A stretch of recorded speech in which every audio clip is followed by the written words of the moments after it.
반갑습니다.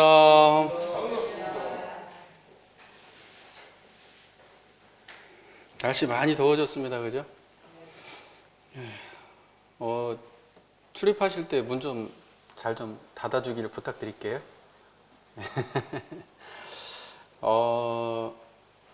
지난주에 좀 안타까운 사고가 있었죠.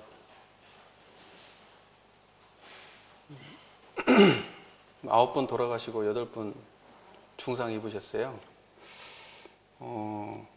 저는 그런 생각이 들더라고요. 거기에 내가 있었을 수도 있다. 내 가족이 있었을 수도 있고, 나하고 친한 누군가가 거기에 있었을 수도 있다. 이런 생각이 들었습니다. 우리가 다 아는 바와 같이 명백한 인재 사고입니다. 제대로 원칙대로 일을 처리하지 않아서 발생한 인재라고 지금 나와 있습니다. 그분들의 희생이 헛되지 않았으면 좋겠어요. 이 사회가 이번 일을 계기로 그런 문제들이 조금 더 앞으로는 그러한 사고로 인해서 인명이 손상되는 일은 없었으면 좋겠습니다.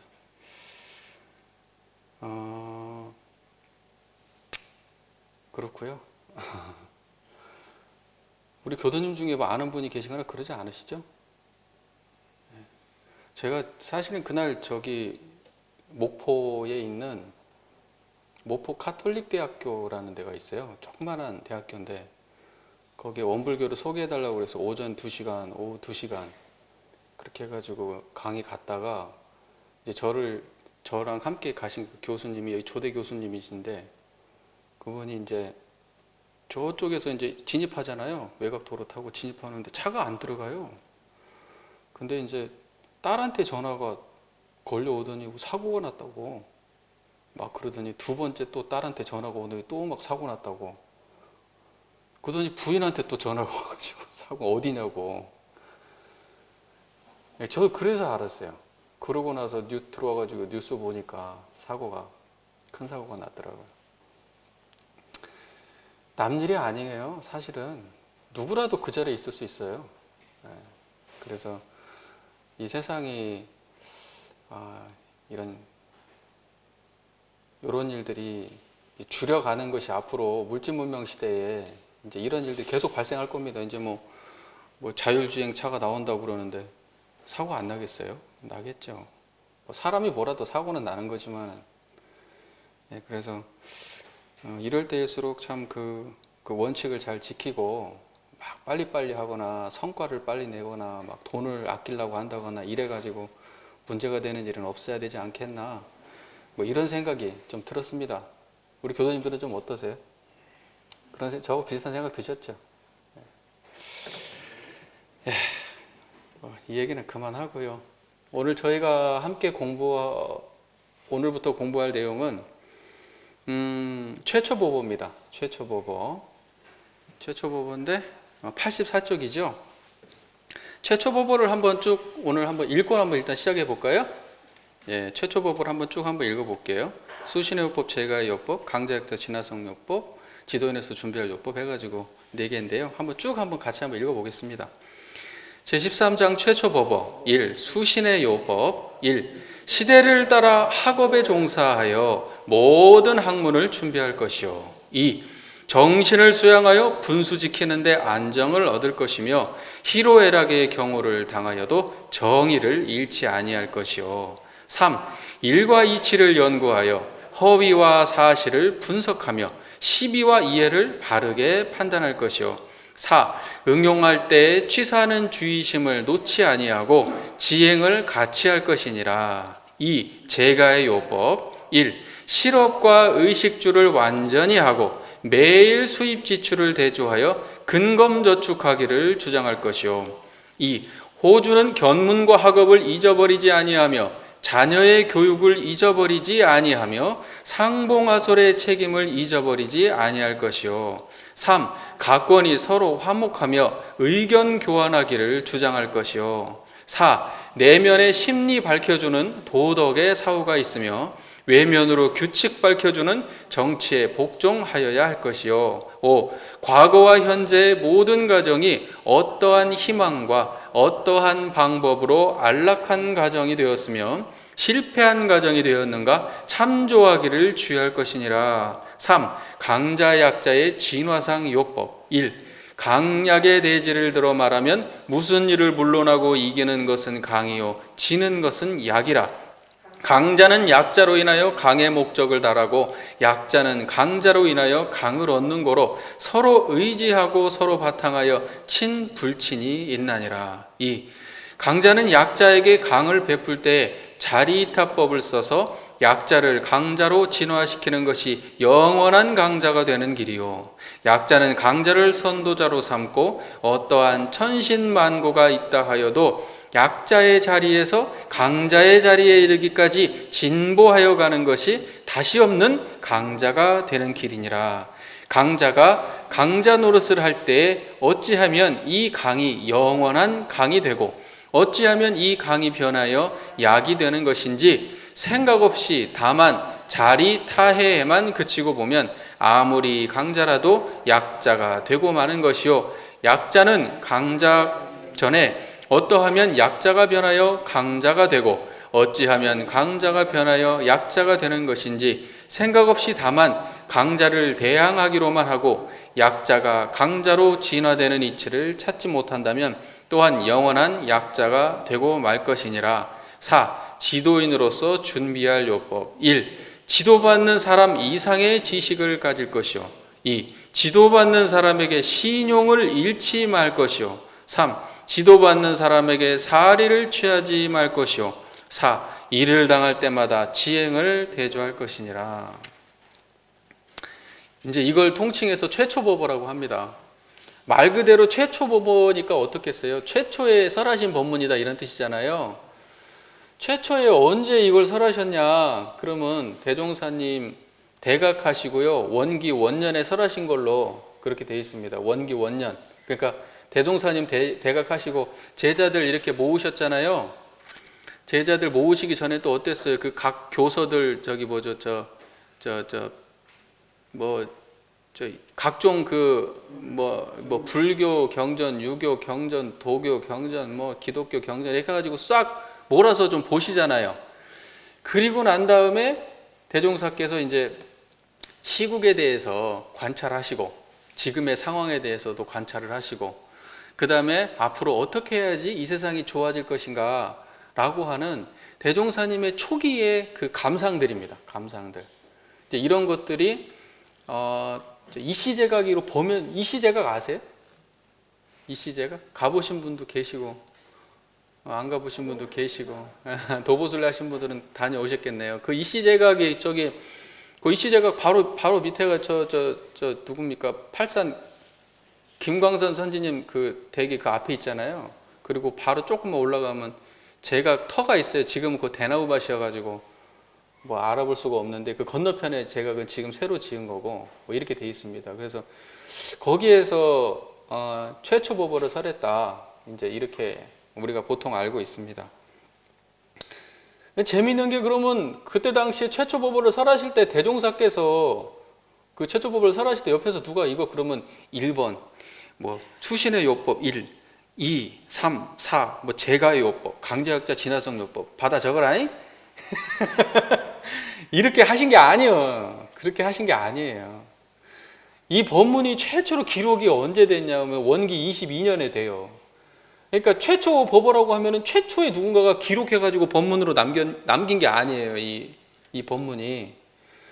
그래서 원기 22년에 정산종사께서 원기 22년에 약 2년 동안 회보를 발간하실 때 회보에 2년 동안 연재하신 거예요. 이 초기교산사를.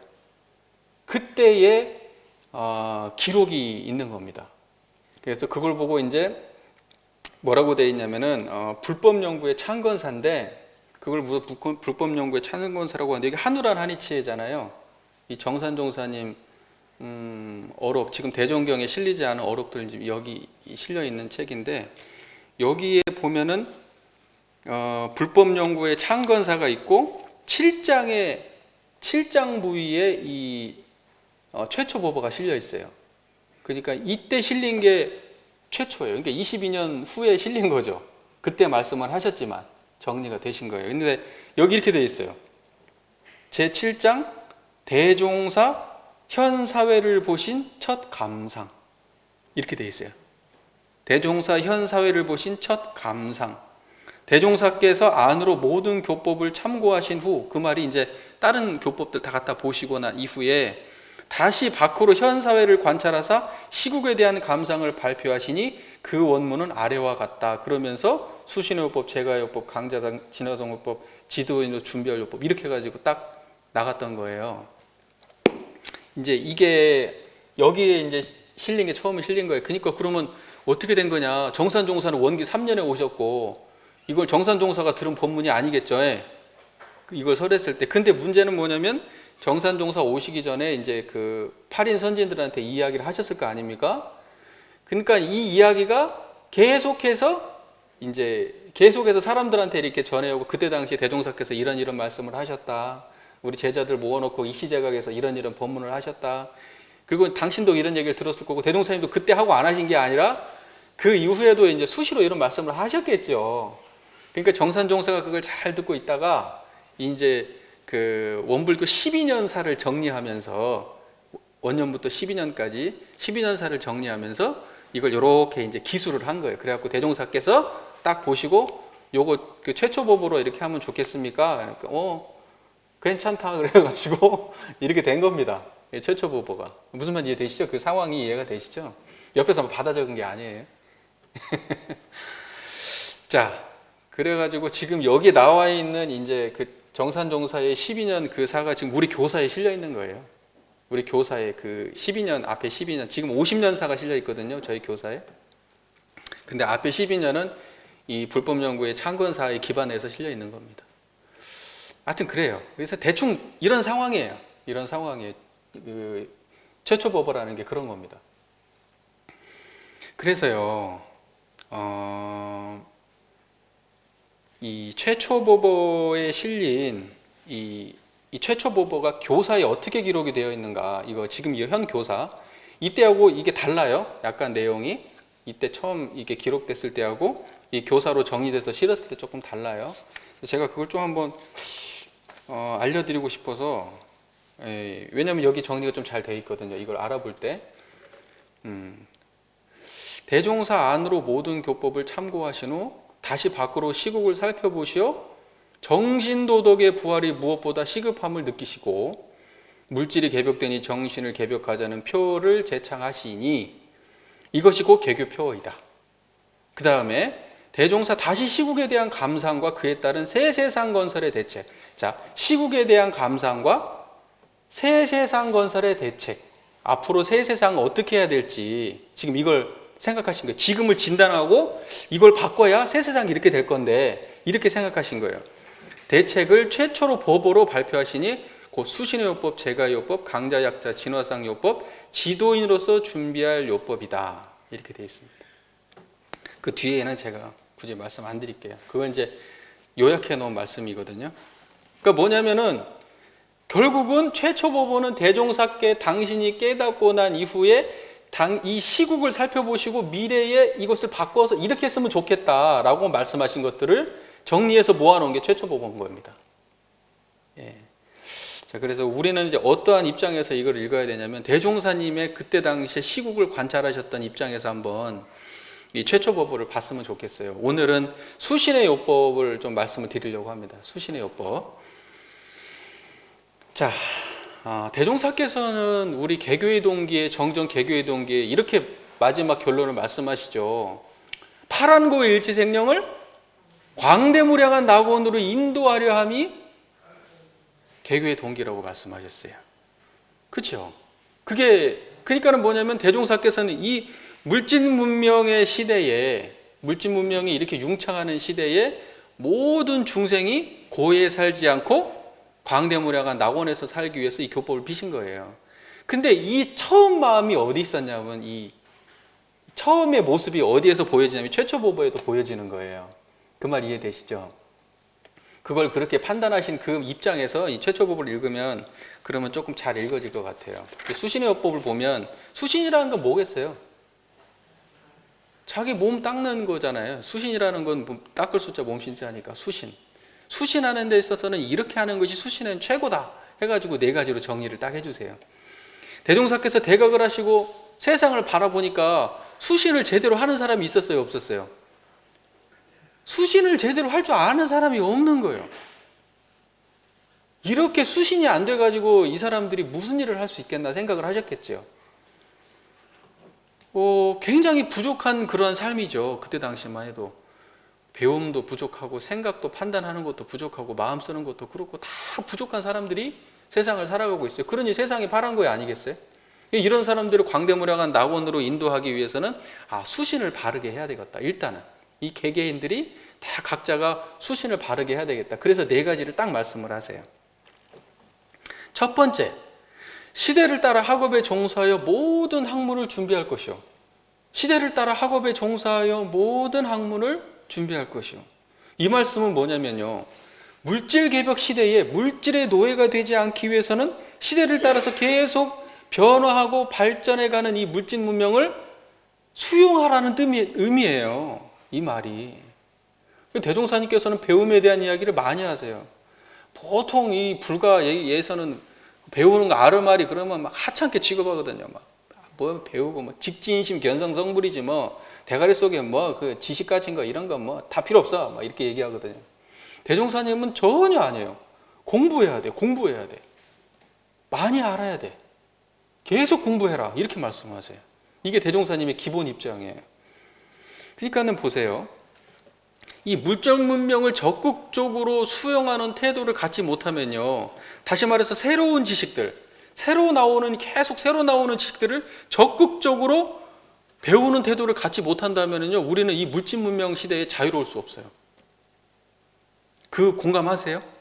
새로운 거 지금 어느 정도 연세가 드신 분들은 새로 나온 것들을 힘들잖아요. 저도 새로 나온 게 너무 힘들어요. 저도. 근데 이런 것들을 잘 배우면은 젊은 사람들은 얼마나 편리하다고 잘 쓰고 다닙니까? 그렇잖아요. 얼마 전에 교구장님하고 찻집에를 갔는데요. 교구장 앉아가지고 뭐 이렇게 주문하고 제가 계산할게요. 그러고 이제 카드를 꺼내려고 하는데 교구장님은 핸드폰을 뭘 이렇게 하더니 핸드폰으로 결제를 하시더라고요. 저보다 저만큼 앞서가 계시더라고요. 지금 뭐냐면요, 물질 문명 시대에는 그런 모든 배움에 대해서 우리가 적극적으로 열려 있어야 됩니다. 그게 수신하는 거예요. 무슨 말인지 이해되세요? 그러니까 그게 말씀대로 시대를 따라 학업에 종사해 모든 학문을 준비하라 하니까 종사한다 그러니까 무슨 학자가 되라는 얘기 아니고요. 예. 시대를 따라서 끊임없이 지식 체계가 나오잖아요.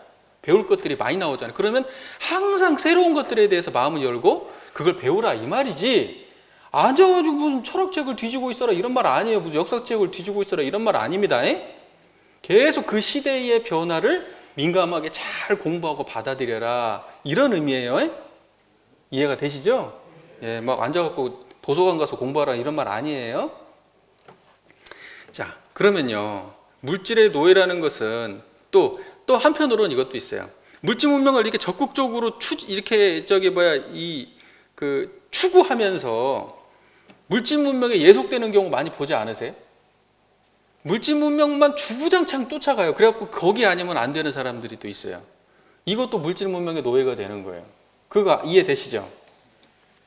그래가지고 옛것에 대해서는 가치를 전혀 못 느낀다든지 계속 바꿔야 돼요 막 이렇게만 이야기하는 것도 그것도 답답한 일이고, 또 물질 문명을 극으로 추구하다 보면 거기서 소외되는 수많은 사람들이 생기는데 거기는 돌아볼 줄을 모르는 것도 다 물질의 노예예요.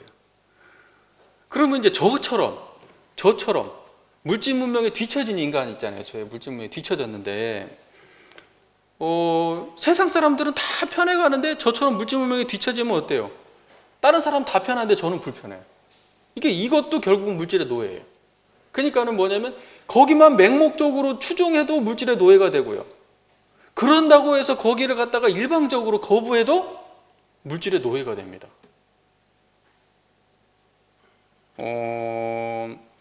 그러니까 물질의 노예라는 것은 물질 문명에 대한 맹목적 추종을 하면서 거기에서 헤어나오지 못하는 것만 물질의 노예가 아니라 반대로 물질 문명을 거부해서 물질 문명으로부터 소외돼서 불편함을 자초하는 것도 물질의 노예다. 무슨 말인지 이해되시죠? 예. 그래서 앞으로는 그러면 어떻게 해야지 그러면 물질 문명의 노예가 안 되고 물질 문명을 선용할 거냐, 수신을 제대로 해서 물질 문명을 선용할 거냐. 그럼 이런 거예요. 물질 문명을 환히 공부하고 적극적으로 수용하고 물질 문명이 앞으로 어떻게 가야 될지까지 환히 알면서도 물질 문명으로 소외되는 모든 그 파생되는 문제들까지도 다 수용하고 가야 돼요. 그래서 아닌 것은 놓고 옳은 것은 잡을 수 있는 내 마음의 선택권을 가지고 물질 문명을 수용할 수 있어야 그 물질 문명의 노예가 되지 않습니다. 그 말 이해되시죠? 그리고 항상 물질 문명을 수용하는 차원에서 앞으로 그럼 물질 문명이 어디 쪽을 방향을 향해 가야 되느냐?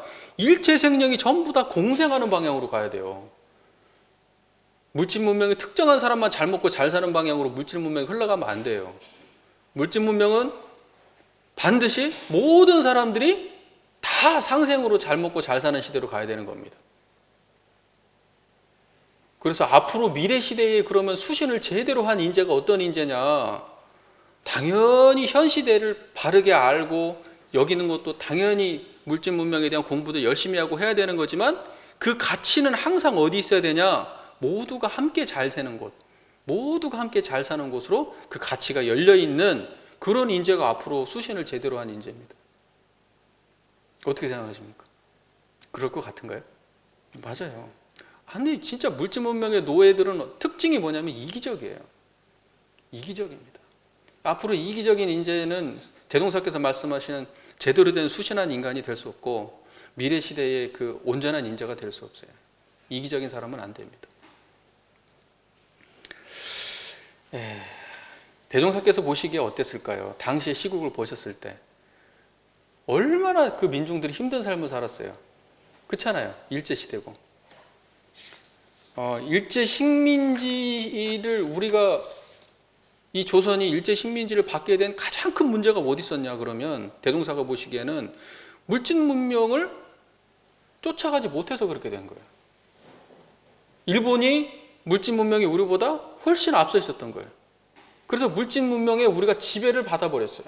왜? 우리는 물질 문명으로부터 뒤처져 있었으니까. 그러니까 대종사께서 현 시국을 관찰한 입장에서 보니까 첫 번째로 이 물질 문명을 수용해야 되는구나. 그러니까는 이 말씀을 하신 것 같아요. 시대를 따라 학업에 종사하여 모든 학문을 준비해라.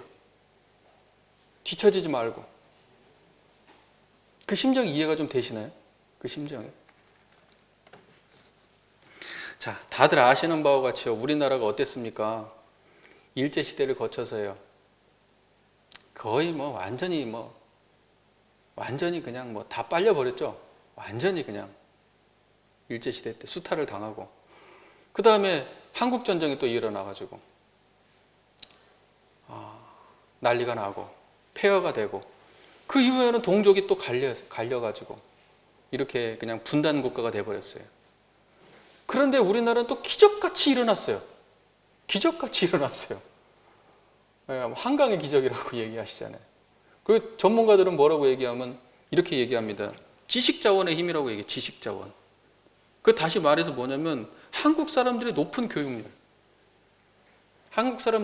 교육열이 이 세계를 우리나라를 지금 이 반석 위에 올려놓은 겁니다. 한국이 뭐가 있어요? 자원이 있습니까? 뭐가 있습니까? 그냥 사람이 훌륭했던 거예요. 배운 사람들이 그 사람들의 그 열심히 공부하고 노력하고 성실하고 한 그 사람을 자원으로 해가지고 우리나라가 이렇게 성장한 거 아닙니까? 전문가들은 그렇게 얘기하고 있습니다.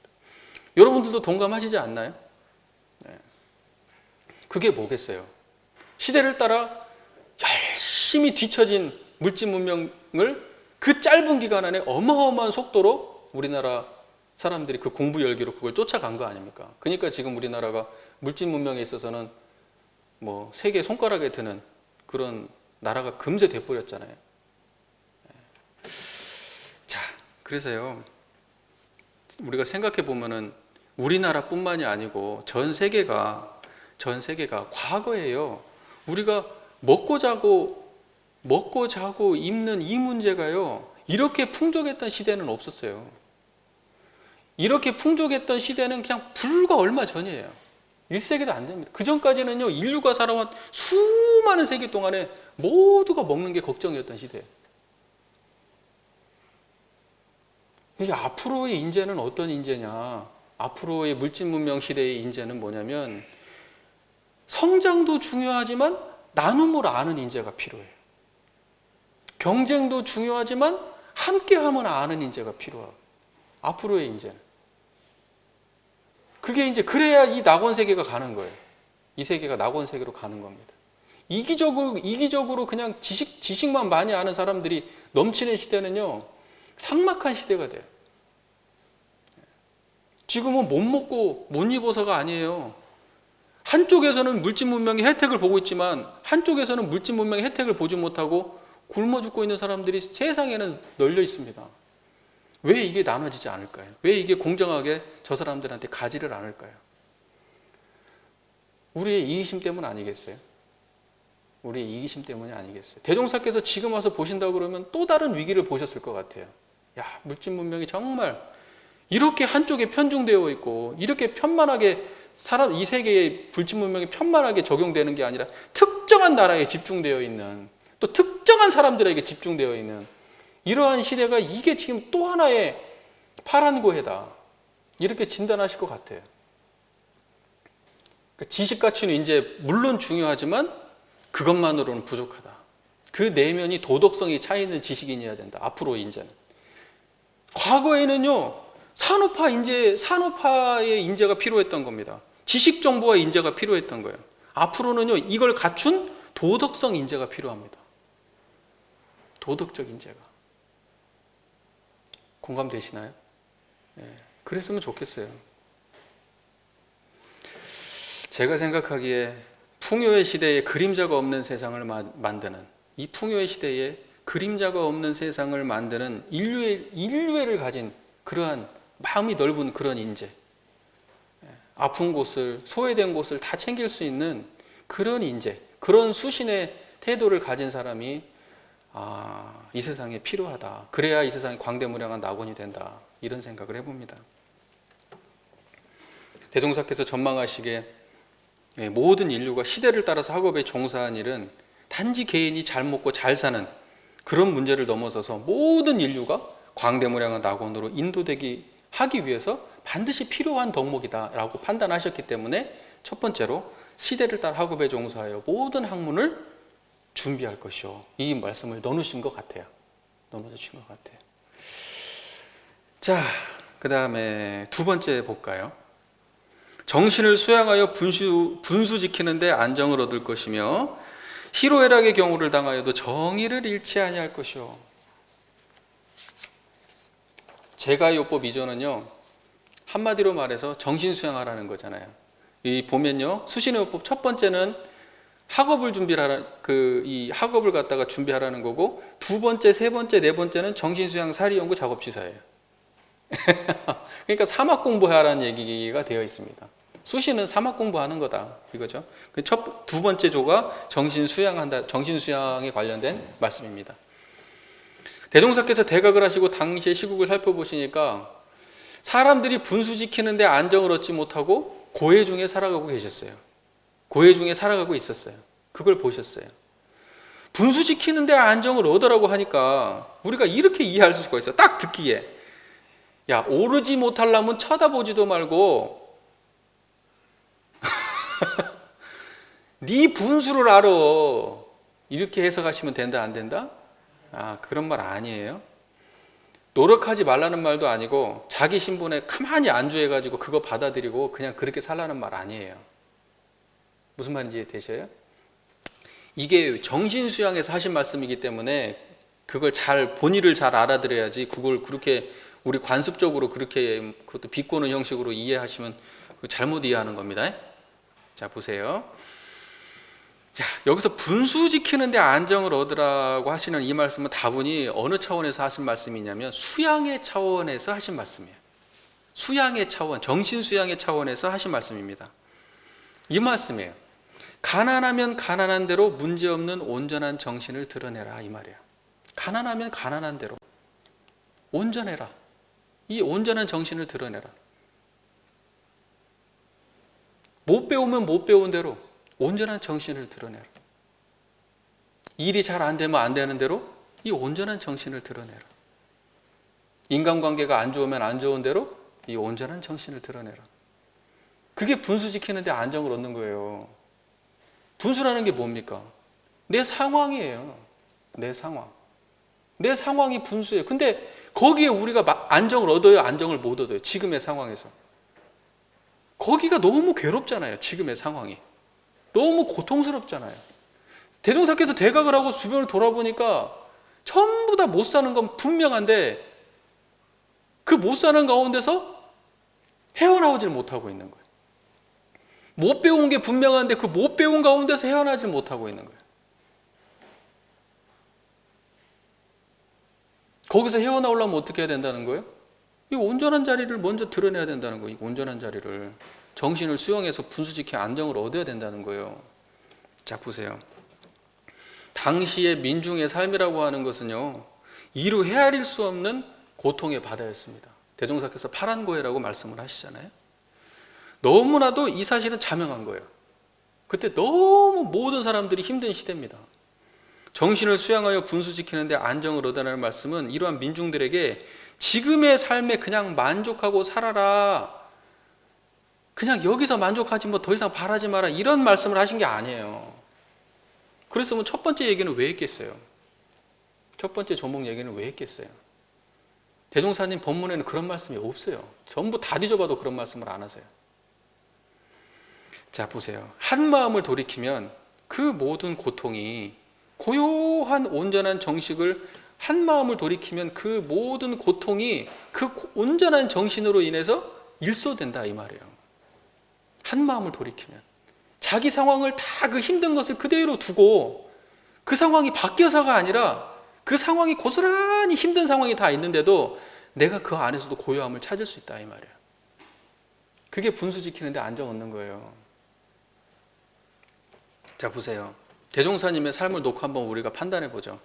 대종사님의 삶을 적나라하게 한번 생각해 보세요. 그때 당시에 대종사께서 갓 대각을 하신 그 전, 대각을 하기 바로 직전의 삶이 어땠습니까? 폐인이에요. 폐인이라고요.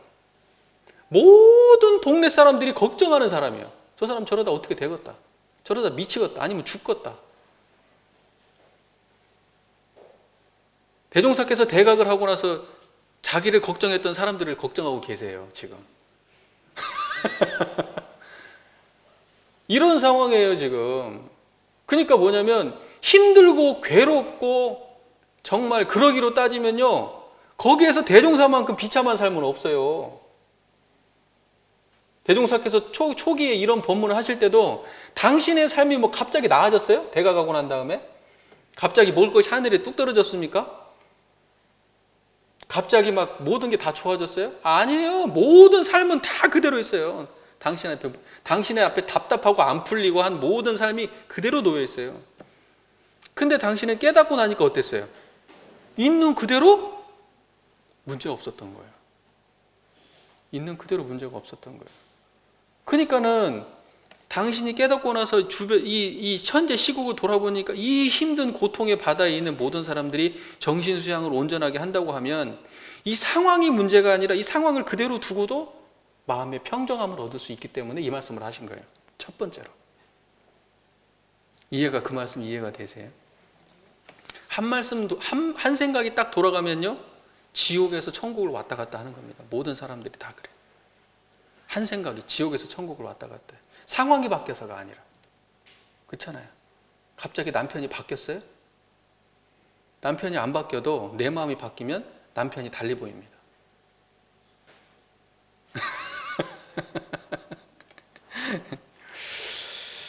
자, 그래서 물리적 상황이 바뀌어서가 아니라 그 암울한 상황을 그대로 두고도 마음에 안정을 얻었던 겁니다. 대종사께서. 그랬기 때문에 모든 사람들이 그렇게 하기를 바라는 마음으로 수신의 요법에서 말씀하신 거예요. 그래서 정신을 수양해서 분수지키는데 안정을 먼저 얻어라, 이렇게 말씀하십니다. 자, 뭐 대종사 당대에만 그런 것이 아니죠. 사실 따지고 보면 지금 이렇게 잘 먹고 잘 사는 시대에도 우리는 분수지키는데 안정을 얻지 못하고 있지요. 그럼 지금만 그럴까요? 앞으로도 계속 그럴 거예요. 앞으로도. 이 이론상의 자리를 알지 못하고, 대종사님의 이 깨달음을 접하지 못하는 많은 사람들은 아마 아무리 가진 게 많아도 그 안에서 안정하지 못할 겁니다. 아무리 많이 배워도 안정하지 못할 거고. 우리 교도님들은 안정할 수 있나요? 안정하는 방법 따로 있어요? 저 보세요. 저 잘 보여요? 제 얘기 잘 들려요? 거기가 안정돼 있어요, 지금. 그 안정된 자리에서 제 얘기, 저가 잘 보이고 제 얘기가 잘 들려요. 떨어져 있어요? 떨어져 있지 않아요? 그 고통스럽고 힘든 삶과 이 고요함이 떨어져 있어요? 안 떨어져 있어요? 안 떨어져 있는 거예요. 그러니까 대종사께서 분수지키는데 안정을 얻으면 바로 거기가 낙원이 있는 거예요. 자, 그러면요, 그럼 여기서 끝나냐? 이렇게 분수지키는데 안정을 얻는 마음으로 노력하는 거예요. 노력하는 거예요. 자기 삶을 하나씩 하나씩 개척하고, 먹을 것이 없으면 먹을 것을 찾는 방도를 연구하고, 인간관계가 답답하면 풀어내는 방법을 연구하고, 지식이 부족하면 지식을 연마할 방법을 연구하고. 그런데 내 마음은요, 그 모든 과정이 다 안정돼 있어요. 이래야 된다는 거예요. 그래서 삶의 모든 과정이 다 완벽해야지, 요만큼 가서 저만큼 얻으면 그때서야 만족이다? 안 돼요. 그렇게 하는 만족 없어요. 그럼 이만큼 얻고 나면 또다시 불만족이 생겨요. 얼마 안 가요. 제가 제 집을 갖다가 열심히 고쳤잖아요. 6개월 동안 혼자서. 물론 나중에는 이제 들어가야 됐기 때문에 어쩔 수 없이 사람을 쓰긴 썼지만 돈이 없으니까요. 혼자 막 집을 리모델링을 했어요. 총부에서 딱 퇴근하면 바로 저는 그 집 현장으로, 공사장 집으로 가가지고 막 혼자 막 바닥을 뜯고 보일러를 다시 깔고 막 벽에 막 하고 타일을 붙이고 그렇게 했거든요. 그러면서 정말 기대가 컸어요. 그랬는데요, 다 집을 완성해 놓고 얼마나 만족스러웠겠어요. 내가 내 피땀 흘려가지고 이 집을 이렇게 너무 멋지게 꾸며놨어요. 사람들이 와가지고 보고 너무 좋대요. 딱 3개월 가요. 3개월 가면 그냥 일상이 돼요. 그때 그 마음 어디 가고 없어요. 그때는 해놓고 나면 사람들한테 막 자랑치고 싶어요. 이건 내가 이렇게 붙였고, 막 이건 내가 이렇게 만들었고, 타일 여기 이렇게 했는데 막 힘들었고, 막 이런 얘기를 막 자랑을 하다가 나중에는 어때요? 관심도 없어요. 청소도 잘 안 해요.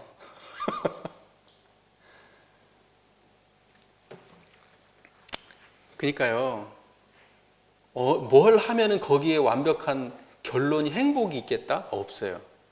행복은 지금 완벽한 삶은 지금 고통스러운 이곳에 있어요. 매 순간순간 그 마음 떠나지 않으면 그게 행복한 삶을 사는 거예요. 그게 온전한 삶을 사는 거예요. 나중에 이만큼 얻어서 저만큼이 있을 것이다? 천만에요. 없어요. 수행도 마찬가지예요. 열심히 수행하고 어떤 특별한 체험을 얻으면 그때부터 행복할 것이다? 그 체험이 계속 있나요? 없어요. 무슨 하늘과 하나가 됐대요. 그게 계속 있나요? 없어요. 마음이 편안해졌대요. 마음 편안해진 거 계속 있어요? 없어요. 마음 편안한 것도 생멸심이야. 그 마음 편안한 마음을 드러내고 있는, 편안함도 모르는 그 자리를 드러내야 그 사람이 고요한, 그 자리를 알아야 그 사람이 온전한 삶을 사는 거예요. 그러니까 우리 교도님들 정말 지금 현재 분수 지키는데 안정을 얻고 계신지 한번 생각해 보세요. 내가 진짜 분수 지키는데 안정한가? 그게 정신 수양이니까요. 그렇게만 된다 그러면 매 순간순간이 공부이면서 매 순간순간이 완벽한 거예요. 부족하면 부족한 대로 완벽하고요. 넘치면 넘치는 대로 완벽하고요. 알면 아는 대로, 모르면 모르는 대로. 그 순간순간이 완벽한 거예요. 우리는 그런 삶을 살자는 거지, 잘 10년, 20년, 30년 후에 행복하자 이런 삶을 사는 게 아니에요. 그건 깨달음이 아니에요. 그런 건. 깨달음은 지금 이 순간 하나도 부족함 없으셔야 돼. 그게 깨달음이야. 종교는 그런 얘기 하는 거지, 무슨 저만큼 있다가 되고 그런 거 아닙니다. 이해가 잘 되고 계시나요? 그래서 대종사님께서 정신을 수양해서 분수지키는데 안정을 얻어라 이렇게 말씀하시는 거예요. 그 민중들을 보고, 그 힘든 사람들을 보고, 힘든 제자들을 보고. 좀 와닿으시나요? 희로애락의 경우를 당하여도 정의를 잃지 아니할 것이요, 희로애락의 경우를 당해도 정의를 잃지 아니할 것이요. 왜 정신수양에서 정의 얘기가 나오지? 정의 얘기는 작업치사에서 나와야 될 것 같은데, 정의는 취하고 불의는 버리는 게 작업치사인데 왜 정신수양에서 정의란 말을 했을까?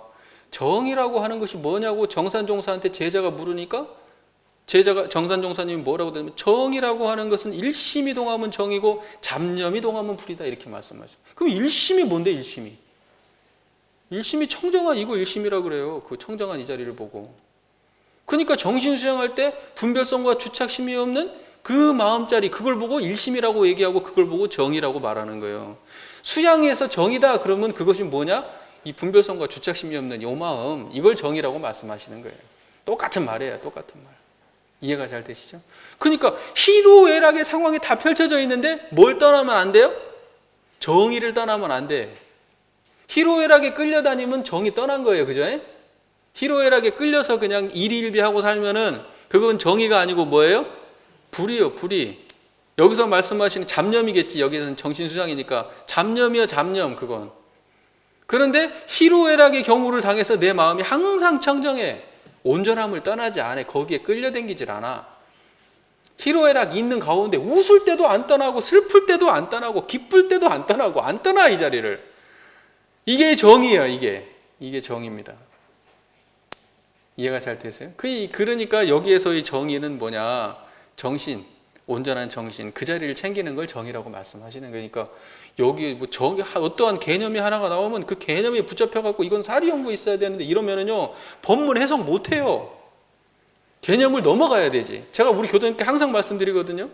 말과 말 사이는 뭘로 넘어가야 된다? 이론상의 체험으로 넘어가는 거예요. 대종사님의 법문과 법문은 반드시 뭘로 넘어가야 된다?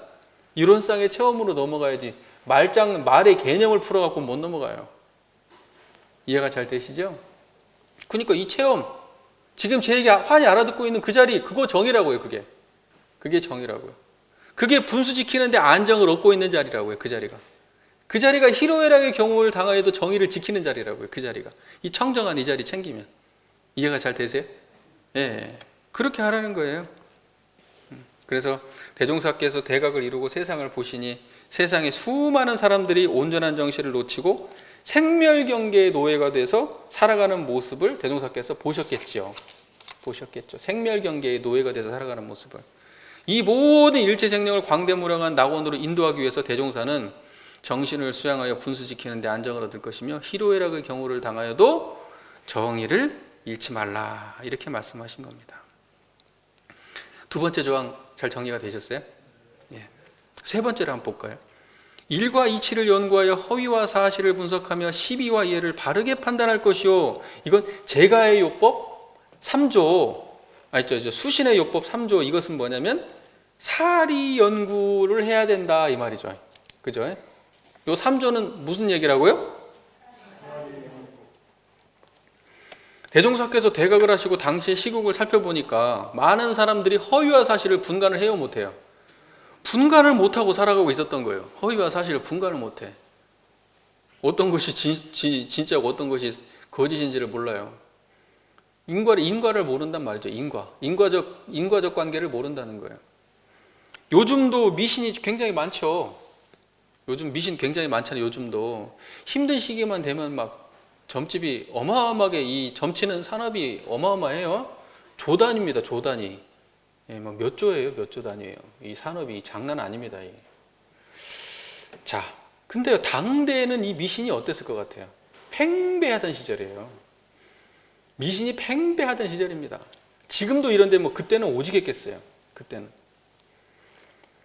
도인이라고 스스로 자처하는 사람들도요, 사람들한테 자기 도인을 이적을 보여야 이적을 보여가지고 자기가 도인이라고 해가지고 자기를 다른 사람한테 돈 뺏고 막, 예? 성적으로 착취하고 막, 예? 그런 짓거리를 하고 그러던 시절이에요, 그때가. 또요, 뭐 신흥 종교라고 대단하게 진짜로 그 시대를 주름잡았던 어마어마한 신흥 종교들, 그런 신흥 종교들이 어때요? 교주가 병을 고칩니까? 안 고칩니까? 특징이요, 이게. 병을 고쳐요. 치병의 능력이 있으면요, 그 종교는요, 대박 납니다. 대박 나요. 병 고치는 순간. 지금은 안 그래요? 지금도 병 고치면 대박 납니다. 지금도 뭐 저 큰 교회들 뭐 병 고쳐가지고 그렇게 대박 나는 교회들 얼마나 많습니까? 병만 고쳤다면 대박이나요? 대종사님 어떻게 했죠? 병 고쳐달라고 왔는데 고쳐줬어요? 너 잘못 알고 왔다. 야, 몸에 병이 났으면은 의사를 찾아가야지 왜 나를 찾아오냐? 나는 마음 고치는 사람이지 몸 병 고치는 사람이 아니다. 이러면 사람들이 대종사를 볼 때 어때요? 특별한 사람이에요? 평범한 사람이에요? 매력이 없어요. 매력이 없어. 저게 뭔 도인이야? 이적도 못 놔두는데. 잘 아시다시피 대종사께서 처음에 제자를 모으고 나서 40여 명에 이르는 제자들이 왔는데 그 사람들 다 이렇게 정리하시죠. 왜? 전부 다 이 허위와 사실을 분간하지 못하는 미신에 젖어 있는 사람들, 이적을 쫓아서 온 사람들 다 돌려보냅니다. 그 이후에도요, 제자들이 대종사를 많이 의심해요. 왜? 이적을 안 보이니까. 그래서 이적을 안 보여가지고 막 떠난 사람들이 많습니다. 대종사께서는 철저하게 인도상 요법만을 말아요. 이적을 안 보이니까. 근데 그때는 모든 도인이라고 하면 이적이 없으면 도인이 아니야. 그러니까 이적으로 그때는 그 종교를 유지하던 시절인데 대종사는 이적을 과감하게 거부해버려요. 대종사가 볼 때는요, 완전히 허위와 미신에 빠져있는 세상이에요. 그 세상이. 당신이 거기에 편성할 리가 있습니까? 없습니까? 당신이 보기에. 그런데 그랬던 거예요. 인과의 원리를 분명히 알지 못하고 복록의 근원을 알지 못하는 사람들에게 자신의 생활에서 정당하지 못한 습관을 타파하게 하셨죠. 제자들한테 그렇잖아요. 막 습관, 안 좋은 습관 같은 거 하지 말고 이런 것들은 이렇게 하지 말고 이건 이렇게 하고 해가지고 그런 것들을 다 가르치시고, 그 다음에 또 막 돈 아껴가지고 그런 그 조금이라도 이렇게 아껴가지고 그 돈을 모아가지고 저축조합을 하고, 그래서 또 그 출자를 해가지고 그 돈을 기반으로 해가지고 정관병을 막아가지고 사람들한테 이 땅을 갖다가 제공해주고 기근을 면하게 해주시고. 그러니까 뭐냐면 허위와 미신을 믿고 살았던 사람한테 복록이 어떻게 오는 것인지 인과적으로 당신 실천으로 보여주신 거예요. 정신 차려 이놈들아. 어디 가서 빈다고 갑자기 복 떨어지는 거 아니여. 니네들이 직접 인과적 과정을 거쳐서 일을 해가지고 땀 흘려서 니네들이 무슨 일을 쟁취할 수 있는 거지. 저기 불갑사 부처님한테 빌면을 해준다니. 어디 저기 우물 앞에 가서 빌면은 갑자기 뭐가 된다니. 그런 거 없다는 거예요. 그걸 당신이 직접 보여주신 거예요. 그때 당시에. 그러니까는 대종사께서 이런 말을 안 할 수가 없죠. 허위와 사실을 분간하지 못하는 사람들이 그때 그렇게 많았던 거예요. 그 이해되세요? 대종사께서 이 말씀 하실 때 심정이 이해가 되세요? 돌아보니까 당신이 대각을 하고 돌아보니까 그냥 막 엉망이에요. 그냥 미신 쫓는 사람 천지요.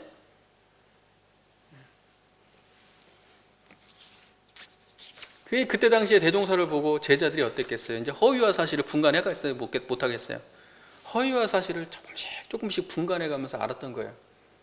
그러고 난 다음에 나중에는 어디까지 갑니까? 대종사님 이 제자들을 데리고 기도를 하시잖아요.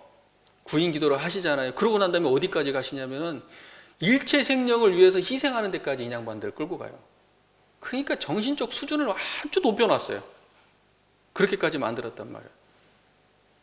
허위와 사실도 분간하지 못했던 그 사람들을 일체를 위해서 자기를 갖다가 내놓아도 여한이 없는 사람들로까지 만들었어요. 이게 대종사예요. 이게.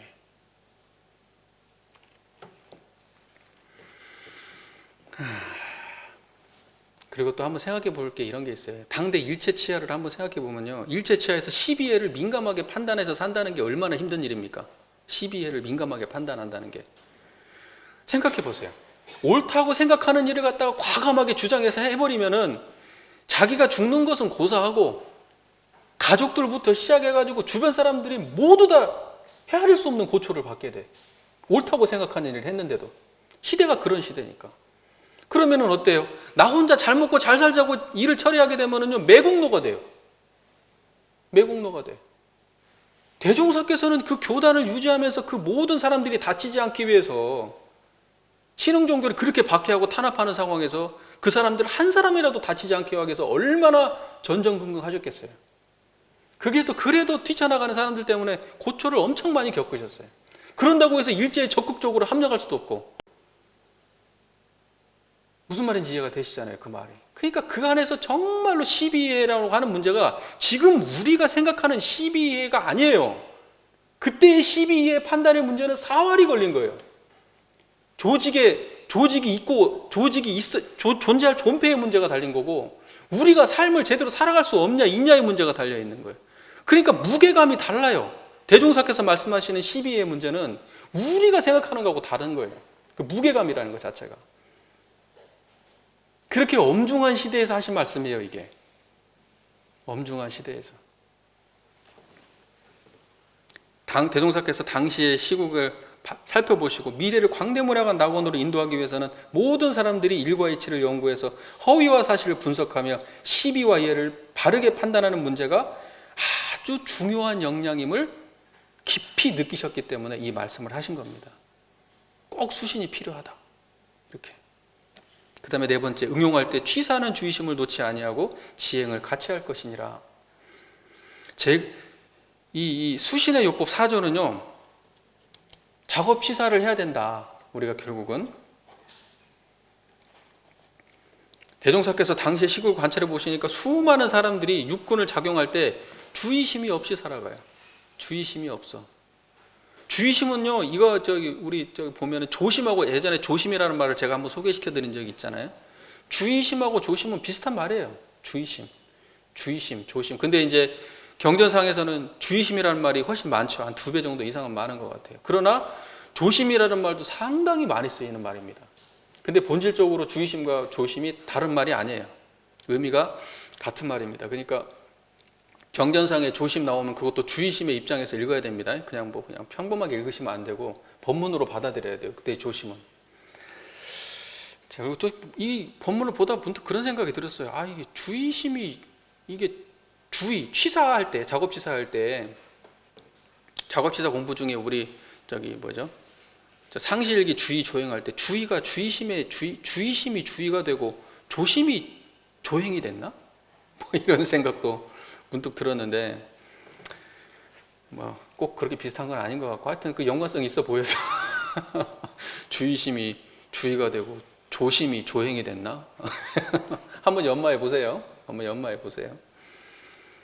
그래서 대종사님과 정사님의 그 법문을 보면요, 주의심이 없는 삶은요, 항상 문제를 발생시킵니다. 주의심이 없으면 문제가 발생합니다. 우리가 말 한마디도 주의심 없으면 문제가 되죠. 판단도 주의심 없으면 문제가 되죠. 그러면 그걸 다 나중에 그 주의심 없이 한 것 때문에 다 문제를 감내해야 돼요. 요즘같이 이렇게 차들 많이 다니는데 조금 주의심 없으면 어떻게 될까요? 사고 나요. 얼마 전에 우리 초등학교 우리 동기 교무 아들 하나가 있는데 초등학교에서 뛰어나가다가 차에 치였어요. 그래도 뭐 크게 문제가 안 됐어요. 크게 멍이 들고 이제 그러긴 했지만은 그래도 생명에 지장이 없어가지고 정말 다행이었던 건데, 그 주의심이 없어서 그런 거예요.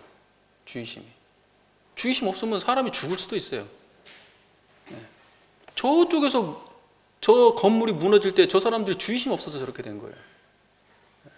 그러니까 앞으로 주의심이 없는 문제는 정말 삶하고 직결되는 문제이기 때문에 중요한 문제입니다. 이게 엄청난 책임이 따를 수가 있어요. 한번 주의를 잘못하게 되면.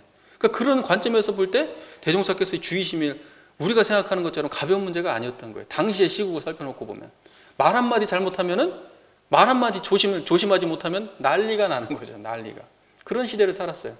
그렇기 때문에 대종사께서는 취사하는 그때 대종사의 감각에서 이 취사하는 주의심, 이건 굉장히 중요한 문제였던 거예요. 우리가 보통 주의심 그러면요, 이럽니다. 흔히 생각하기에 복이 오는 선업을 행하는 것을 주의해. 그러니까 뭐냐면 선업을 행하는 것도 주의해서 행하는 거잖아요. 우리가 다 선업도 행할 때도 주의하고, 그 다음에 또는 악업을 해가지고 죄가 오지 않도록 또 그것도 주의해야 되잖아요. 그래서 보통 주의를 해갈 때 선업을 행하고 악업을 행하지 않는 것을 우리가 잘 주의하면서 살아가는 거 아니에요? 선업은 오고 악업은 오지 않도록 주의하면서, 조심하면서. 근데 그것만 주의가 아니고요, 조금 달리 보면요, 생멸심 있잖아요. 그건 생멸심이고, 이 불생불멸한 자리도 주의심으로 챙기는 거예요. 이 청정한 자리 있잖아요. 이거 챙기는 것도 이거 주의심이에요. 이해가 잘 되세요? 우리 교법은 그렇게 되어 있습니다. 그러니까는 주의심을 이해할 때 생멸심만 챙기는 걸 주의심이다 이렇게 생각하시면 된다 안 된다? 그렇게 되면 안 돼요. 불생불멸한 자리를 챙기는 것도 주의심입니다. 그러니까 다시 말해서 이론상 전체를 챙겨야 돼요. 그게 다 주의심에 들어가는 겁니다.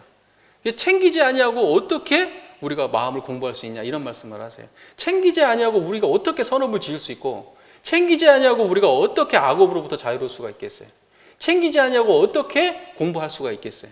그걸 포괄해가지고 그걸 다 주의심이라고 말하는 겁니다. 다시 말해서 조심하고 사는 거예요.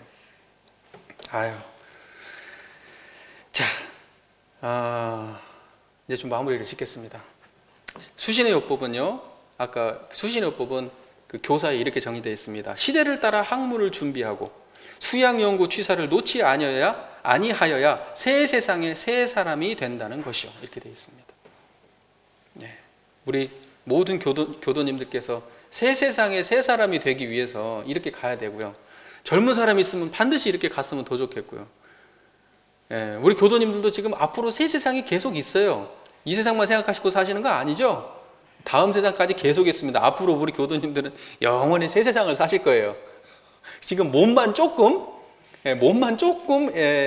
마음대로 안 될 뿐입니다.